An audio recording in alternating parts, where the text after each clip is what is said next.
A pequena virtude da cortesia. Numa carta dirigida a Mademoiselle de Chantal, São Francisco de Sales escrevia: cortesia, pequena virtude, mas sinal de outra muito grande. E é necessário que nos exercitemos nas pequenas virtudes, sem as quais as grandes muitas vezes são falsas e enganosas. Com efeito, é raro que alguém se extasie diante de uma pessoa discretamente afável e polida. No entanto, essa afabilidade e essa polidez supõem uma vigilância e um domínio de si mesmo pouco comuns. Ora, há um certo número de pequenas virtudes que, à semelhança da cortesia, não provocam uma admiração ruidosa, mas, quando faltam, as relações entre homens se tornam tensas, penosas e até tempestuosas, a ponto de terminarem às vezes em desastre. Estas pequenas virtudes são precisamente as que tornam aceitável e grata a nossa vida de todos os dias. E este é o motivo pelo qual quis dedicar estas páginas às pequenas virtudes dos lares cristãos. À primeira vista, parece um propósito muito modesto. Talvez, se estivesse à espera de um livro que tratasse das grandes verdades da religião, porém, o lar, pois a ele se destinam estas considerações, não é lugar para discursos sábios e um pouco abstratos, mas para uma linguagem simultaneamente muito elevada e muito simples, a própria linguagem do Evangelho. E a simplicidade não impedirá que o espírito acolha em ambiente de intimidade a visita do Senhor, cuja presença invisível santificará a vida de família. Na verdade, não é entre as quatro paredes da sala em que a família se encontra que se deve observar a lei de Jesus Cristo? Quanto a este ponto, haveria alguns erros que retificar em muitos espíritos. Alguns imaginam que o único objeto da religião é garantir aos homens a felicidade no outro mundo. É verdade que Jesus Cristo nos fez essa promessa e, para que pudéssemos alcançá-la, quis fazer parte da família humana, tomou a nossa carne e nos redimiu. No entanto, esse dom prodigioso da felicidade eterna, que ultrapassa de longe as nossas forças e as nossas ambições, pressupõe a nossa fé, a nossa boa vontade, os nossos esforços sinceros, que são disposições que devemos cultivar desde já. Na realidade, temos somente uma vida, que para além da morte não terá fim. A nossa eternidade bem-aventurada começou no dia do nosso batismo. É aqui na terra que começamos o nosso céu, orando a Deus e observando os seus mandamentos. A religião não é somente um assunto que diga respeito a outra vida. Tem a sua função e muito importante nesta vida. Deve reger a nossa vida presente. Dizer a nossa vida presente é o mesmo que dizer a nossa vida real, a nossa vida cotidiana. Sobre este ponto, também, muitas pessoas se enganam, e às vezes até os bons cristãos. Separam artificialmente aquilo que chamam vida profana dos deveres de religião, que constituíram apenas um breve parênteses na vida de todos. Mesmo que, para a maioria dos homens, o tempo reservado à oração seja necessariamente muito curto, devido às suas muitas ocupações, não esqueçamos que vivemos todo dia sob o olhar de Deus. Devemos-lhe constantemente a homenagem da nossa obediência, que se traduz em oferecer-lhe explicitamente todas as nossas atividades.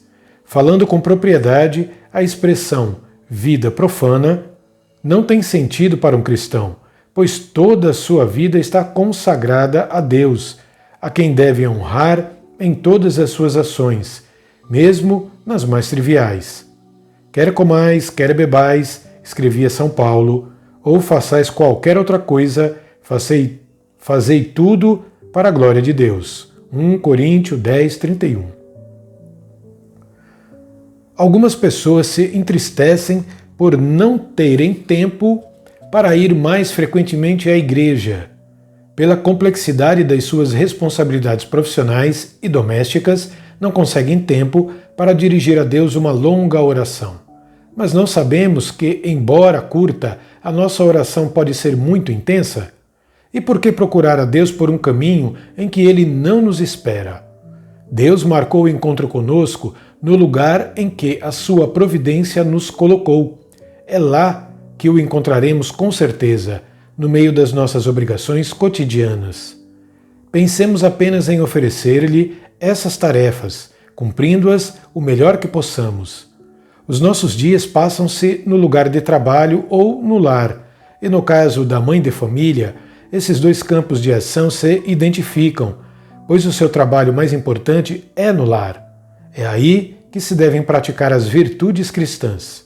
É verdade que, às vezes, temos deveres muito graves a cumprir: cuidar de um enfermo, enfrentar uma situação material crítica, perdoar uma ofensa que nos faz sofrer. Mas, via de regra, o cristão não se furta às virtudes difíceis e, a ocasião de praticá-las, só se apresenta esporadicamente. Em contrapartida, a vida familiar implica uma quantidade enorme de pequenos deveres, que muitas vezes negligenciamos por serem numerosos ou por não parecerem importantes. Mas são importantes, e este é o motivo por que merecem a nossa atenção. Além disso, como sublinhava São Francisco de Sales, essas pequenas virtudes exigem uma grande virtude, isto é, um grande amor, um amor que se deve manifestar aos menores detalhes. Ao propor-nos praticá-las, não andaremos à busca de uma perfeição de segunda classe, mas da divina virtude da caridade, da qual as pequenas virtudes do lar são como que as moedas de troco. Estas reflexões preliminares faziam-se necessárias para que ficasse clara a finalidade das páginas que se seguem, mas algumas palavras serão suficientes para apresentarmos a pequena virtude da cortesia. É agradabilíssimo o lar em que todos se esforçam por ser corteses e acolhedores. Os nossos ancestrais diziam polidos. Ser polido, como a própria palavra o indica, significa suavizarmos as asperezas do nosso caráter. Um objeto que não foi polido é qualificado como tosco, e este adjetivo, aplicado aos homens, nada tem de lisonjeiro. Mas acontece que a polidez é muitas vezes considerada como artigo de exportação. Somos corteses e afáveis com as pessoas de fora, mas quando entramos em casa, não nos importamos com nada. Afinal de contas, não voltamos para casa para nos distendermos e descansar? De acordo, desde que a mola, ao distender-se, não salte bruscamente e acabe por ferir alguém. Para descansar, será indispensável levantarmos excessivamente a voz ou assumir ares carrancudos? Franzir as sobrancelhas ou fechar a cara não são sinais de uma verdadeira descontração, ao passo que o sorriso, as pequenas delicadezas e o antecipar-se aos desejos dos outros criam no lar uma atmosfera de repouso e de serenidade. A cortesia não obriga somente os subordinados em relação aos superiores. Cuidai de não desprezar nenhum destes pequeninos, dizia o Senhor em Mateus 18, 10, 11. Cristo quer que respeitemos em qualquer homem a sua dupla dignidade de ser racional e de filho de Deus. Todo homem, seja qual for a sua condição, tem direito à nossa consideração, e não é possível definir melhor a cortesia. O lar de cada um será um lar cristão se nele todos rivalizarem em delicadezas uns para com os outros. Respeitemos os anciãos, cujos cabelos embranqueceram. Tenhamos presente a fraqueza daqueles a quem devemos aconselhar ou repreender. Levemos em conta a fadiga daqueles que se fecham demasiado em si mesmos. extirpemos do nosso vocabulário e das nossas atitudes as rudezas que bloqueiam os profundos sentimentos de afeto que nutrimos habitualmente uns pelos outros. Quereis esforçar-vos nisso ao longo desta semana? Eu vos prometo 8 dias de felicidade.